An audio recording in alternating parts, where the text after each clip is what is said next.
Welcome to part 3 of Competency 8. In this video, we will work with the Pythagorean Theorem. Okay, for the first one, we need to use this diagram, okay? And it says, given that both sides of the triangle are 5 and the base is 6, what is the height of the triangle? Okay, now don't let any of the notation, set you off on this diagram, okay? First, yeah, I would probably say that we should have, like a line here instead of a arrows at each end to be politically correct. It doesn't go on forever, but it doesn't matter. The diagram still does what we need it to do. Okay, it gets us started.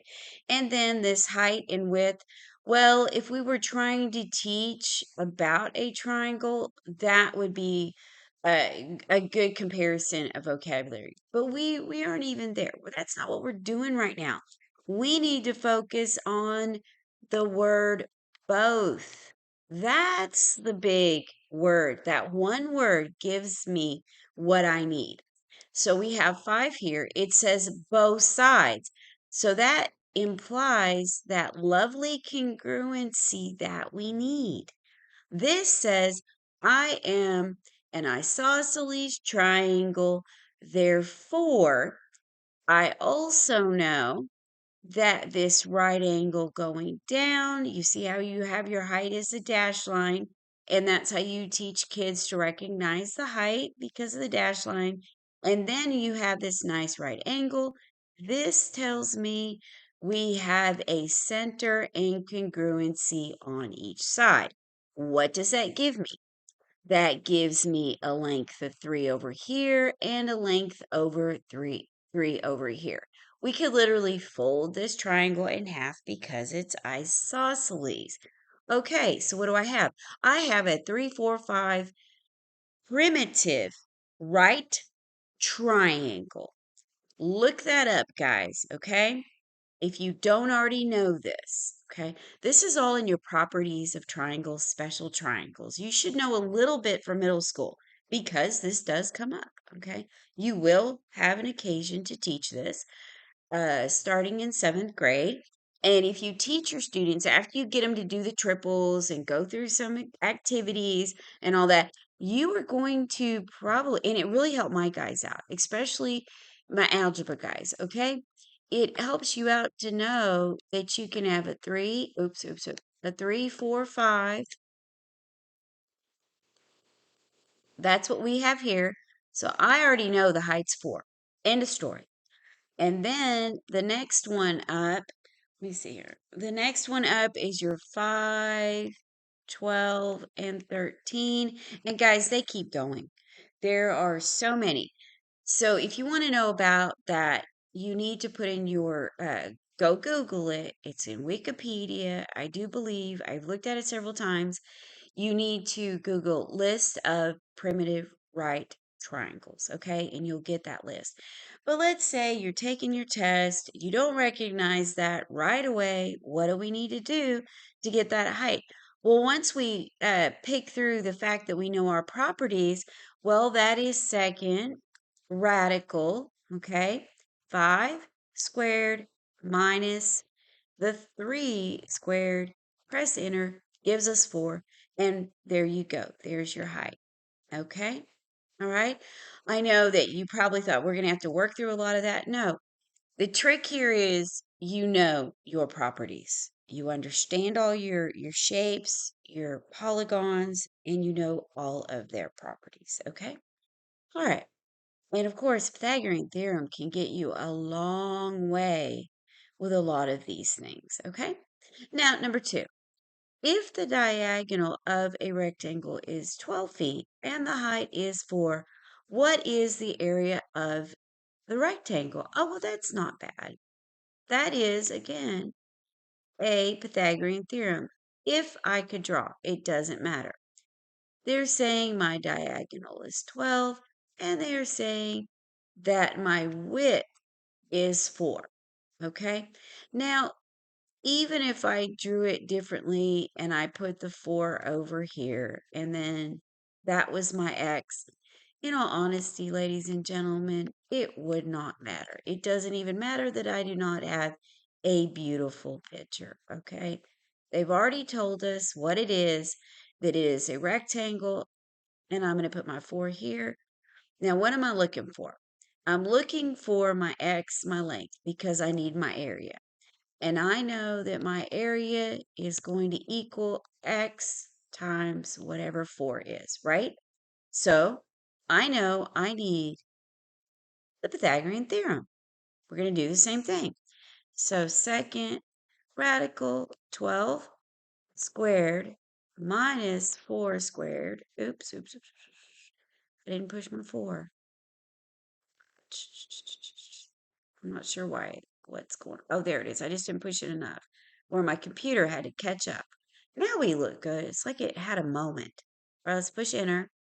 Okay. Now, that may seem unusual to you. Don't worry about it. Just come over here and multiply it to 4 because that's my value of x, right? Just say times the 4, press enter, and this calculator is very unique in this.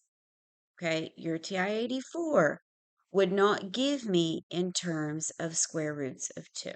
Okay, luckily, in this case, you're using one of the versions of the TIX30. I'm using the 30XB. On your test, you have the XS.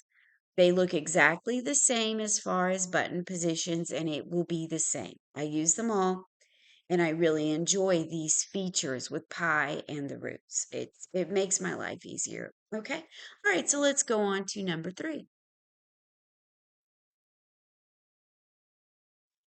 Okay.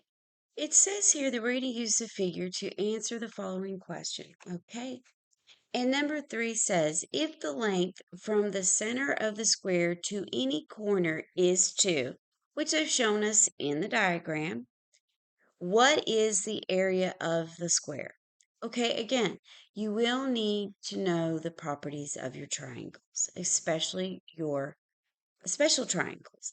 And I know already that because this is a square, they told me it's square, that everything is congruent. And then they show you this right triangle created with the diagonals of the square. Okay, so then I also know that this length is 2. And then I know that that creates an isosceles triangle. And I know that this is a special triangle, and this automatically tells me that this base of the triangle is 2 square roots of 2. I already know that. I know this property, okay? But let me prove it to you, okay? So you're going to say second, and then have your radical, okay? Remember, you're going to have a squared. We have a squared plus b squared is c squared. And if you notice, I am not going through all of those things. I'm simply putting them in the calculator because these are all properties and equations that you should know. And you will need to start teaching this in 7th grade. Okay? No, your 6th graders will not begin with it. Even your, pre-AP or whatever they call them, accelerated kids in 6th grade. Okay? This will be a 7th grade thing. Okay. All right, now let's put that in. So I have 2 squared plus 2 squared. Push my enter, and it is 2 square roots of 2. See, I already knew that. And to get the area of the square, what do? Push squared again and answer it, and it's 8. And that's exactly what it is, okay? All right, and you can sit and pencil that out if you want to. But for your benefit, start learning to use your little calculator here. This scientific calculator is great, okay? Get yourself a handheld or find one of the free. Now, they have free emulators all over the internet, and start playing with one on your phone or something to get you used to using it digitally, okay? Or get yourself a good handheld. They have them everywhere. Okay, so now I have a little bit of a different situation going on for the next one, okay? So let's go to number 4, all right? It says, use the figure below to answer the following question. Okay, So number 4 says, if the circumference of the circle above is 5 pi, what is the length of x? Now, you may think to yourself, well, you didn't give me enough information, okay? And also, you may be wondering, can I use the Pythagorean theorem? Good question. I mean, if you couldn't use the Pythagorean theorem, there are other things that you could use, like Heron's rule. That's a good one, right? Okay, but maybe you don't know all of these other, like other things. You don't have like angles or anything, right? Well, we do have something. We do know that for the circumference, we have d pi. So you know that this diameter equals what? You know you have 5. And from the prior in the video, if this were a right triangle, you would know that x is equal to 4. You would know you have a 3, 4, 5.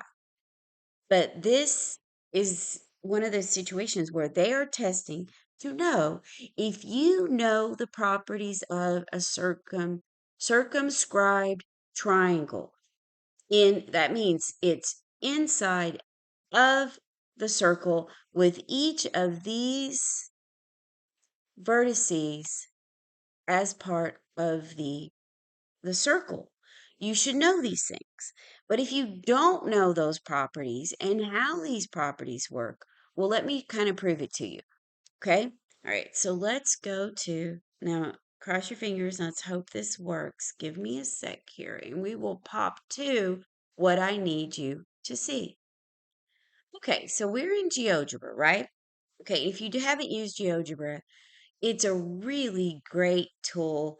If you're new to all these things in your math classroom, that you didn't go over this in college, go learn how to use GeoGebra. This is GeoGebra Classic. I prefer it. It's my preference. So play around with these things. They're awesome. Okay, now this is us. Now I know that this is a 90-degree triangle because that is the property. And how do I know that's going to work? Well, one, GeoGebra does this automatically. I didn't draw this, okay? It came with how you use GeoGebra. And the fact that that is the diameter, that's also a requirement. Your base must go all the way across your circle. Now let me uh, move around this dot where our 90 degrees is. No matter what I do, no matter what x is, and no matter what the other leg is, okay, those two legs as they move, it's always 90 degrees. I just needed to prove that property to you if you did not know it. Okay, now see, I can put it back. Okay, just a good way to prove that fact to you. Now, let's go back and actually, you should know the answer for x. You should already know what x is. But let's go back and take a look again and get there, all right? Okay, you should know that the answer is 4 because we know the property of this setup with this diameter as the base of a triangle and then the points all on the circle. That is a right triangle. Therefore, this is a 3, 4, 5 triangle. But you can also prove that mathematically like we did before. We have second radical, and we need 5 squared minus 3 squared, press enter, and it is 4. And that's our answer. Okay. All right. This is the last question in this particular video. I hope that it was helpful. Thank you guys for watching, subscribing, liking, and sharing, especially the sharing. Get the word out that we've got something that is free and helpful. Okay, there are some people that are telling me it is helping. As long as you give me that message, I will continue to make videos. Okay, and I hope I taught you something that's helpful in your future classrooms. Okay, good luck, everybody. Happy testing.